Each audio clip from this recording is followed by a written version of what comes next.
React Server components are changing the way we build web apps, but a lot of explanations make them sound way more complicated than they really are. So think of it like this. Normally, React sends JavaScript to the browser, and then the browser builds your UI. With server components, React builds part of the UI on the server first and then sends the finished pieces. So it's kind of like getting a partially assembled IKEA furniture instead of just the pieces and instructions.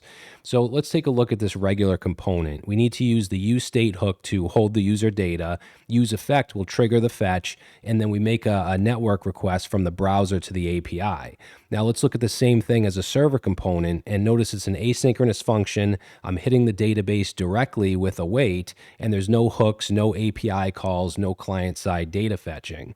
So the component runs on the server, grabs the data, and then sends the finished HTML to the browser.